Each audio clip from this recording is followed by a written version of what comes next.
Okay, this is titled Incidents in Baba's Love. Yeah. And What is that? Incidents in Baba's Love. Okay. As narrated by Eruch. And it's got a number 1 here, Parvardigar. What you say is right. The Parvardigar prayer does seem to contradict itself. In the first half it says, you are without attributes.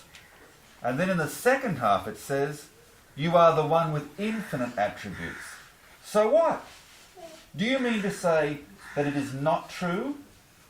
Doesn't he have infinite attributes? Whatever adjective you can think of to describe him, he is that.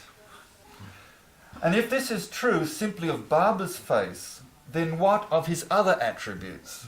Surely they too are infinite. Now comes the point. Yeah. Okay. You see how it is? And yet, whatever you say about God, he is also beyond that. It is impossible to limit God. If you say God is perfect peace, he must also be beyond that. For if God is only what you say, then you have limited him. He is no longer infinite. And if you say God is infinite attributes, he must also be beyond that. But what is beyond that? Without attributes, God simply is. This is why the prayer begins by saying God is without colour, without expression, without form, and without attributes. There is simply an ocean of infinite existence. But even to say ocean is misleading, because this ocean has no shore. It has no colour, no shape, no boundary, nothing anywhere which isn't also ocean. It is beyond our imagination and conception to conceive of such an ocean. So how does God... One please. Then what is it, then who is the avatar for which we are crazy? Baba said one day, Armin. He is the shore that he creates on the ocean. He is the shoreless ocean. Unapproachable, unimaginable. But because of his love for humanity, because of his love for us all, for his creation, he descends and becomes the shore for the infinite ocean, so that we can approach the ocean, so that we can be there, play on the shore and see the ocean, be there and all that. So avatar is nothing but the shore to the infinite ocean, so that we can approach the ocean, we can delight in the ocean, we can even then go and drown ourselves in the ocean. Okay? Yeah, then come on, continue. Okay. He's the shore. Okay. So of the how... infinite ocean. That's what he said. So how does God get his attributes? Baba himself answered this question. One day we were sitting here with Baba, and on his own he raised this very question. Baba then answered it for us. He said, attributes are given by humans who love me and want to glorify me. But who am I? I am infinite and eternal existence. All the attributes showered on me stem from my being infinite, eternal existence. Infinite existence. Infinite. Baba told us this twice. 3 times. Say it with prayer. Okay. Gesture. Okay. Infinite. Okay. Come on. Okay. All the attributes showered on me stem from my being. Infinite, eternal existence. Infinite existence. Infinite. Yeah, that's what Baba said. Baba told us this twice. No, I'm just recalling all this. It's good that he observed silence, so that I can see his face and all that. While conveying to you all what had happened. What gesture would Baba make when he would say infinite like that? Infinite. That. Like that, yeah. Yeah. The gesture, facial expression, all that. Yeah. Okay. Yeah, infinite. Okay. So Baba told us this twice, 3 times, to bring home to us the idea of infinitely. Good job. I'll read it again. That means if I am infinite existence, that there is no nook or cranny where I am not. So people give me the attribute of being omnipresent. Well, he is not. If he is infinite existence, then he must be present. So then, And this is Baba still talking. so that's what Baba says. That's how you all glorified me, by saying that I am omnipresent. That's the first attribute you bestowed upon me, being omnipresent.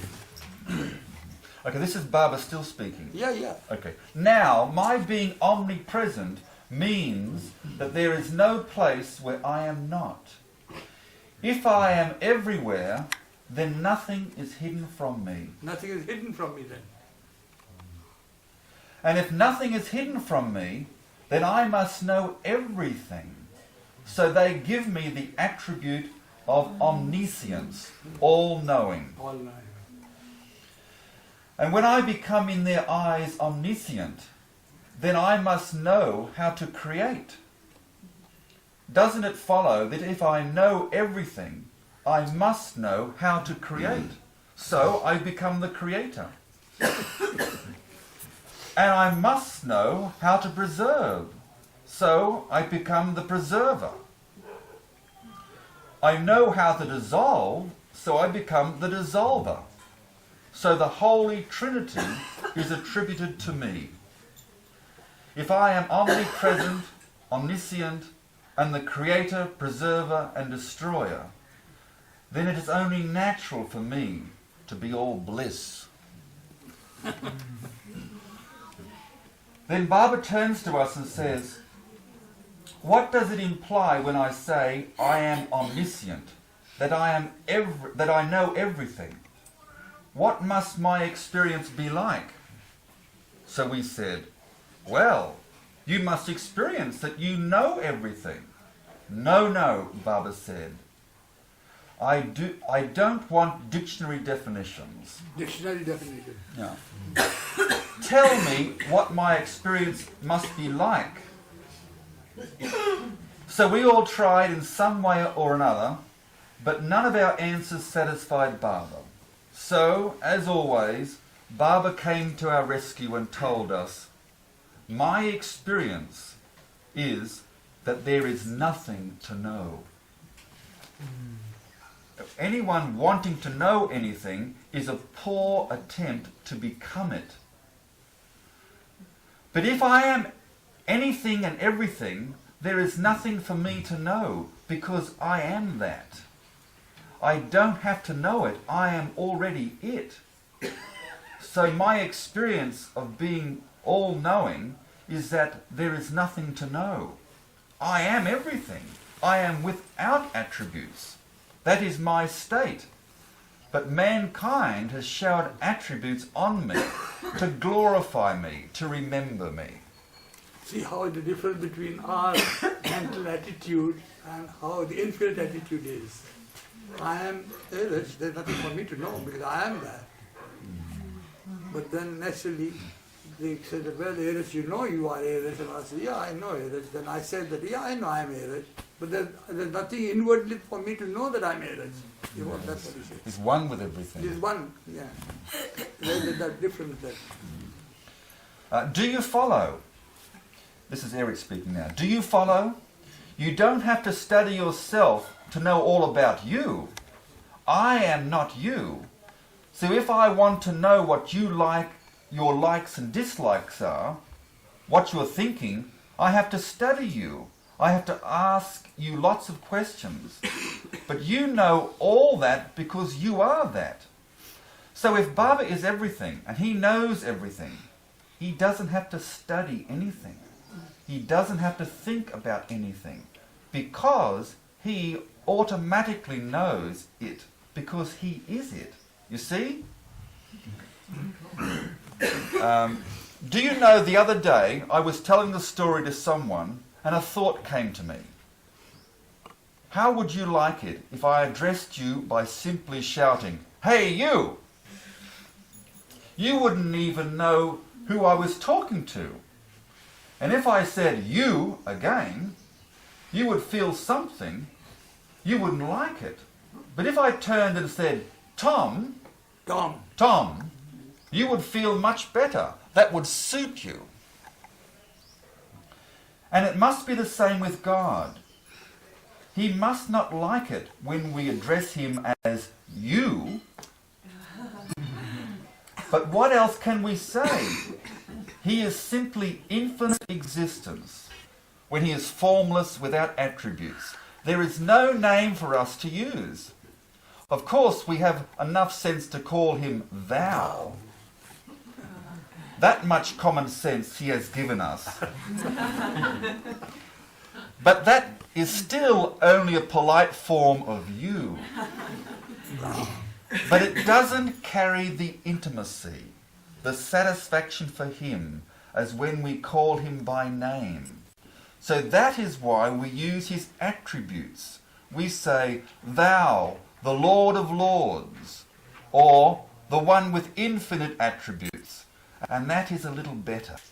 How will we get a name unless and until in his infinite compassion he comes in our midst as man amongst men and gets a name? How God must love it to be called at last by such a name. But now, this is backtracking, but now what name can we give God? How will he get a name unless and until in his infinite compassion he comes in our midst as man amongst men and gets a name? How God must love it to be called at last by such a name. Even in the world we see this as true. Have you ever been around a couple who were in love? This is Baba's example. Baba is asking us here. What do? They give each other many nicknames, sweetheart, and all sorts of endearments. And the lover might say to his beloved, you are the fairest in the land. Your hands are so soft. Your cheeks are so rosy. Your eyes are like sapphires, and so on and so forth. He is Baba's words. Yeah, he is enumerating her attributes. But this is all in the play of courtship. When he really wants to declare his love, he does not bother with such flowery speeches. He simply gazes at his beloved and heaves a deep sigh and simply whispers her name. And this is the very thing his beloved has been longing to hear. Because there is something about a name which captures our innermost being. We simply long to hear another say our name with great feeling and love, and that touches us. At least this is the way it is in the world. And the thought came to me that it might be this way with God too. So what he longs to hear is our calling out to him his name.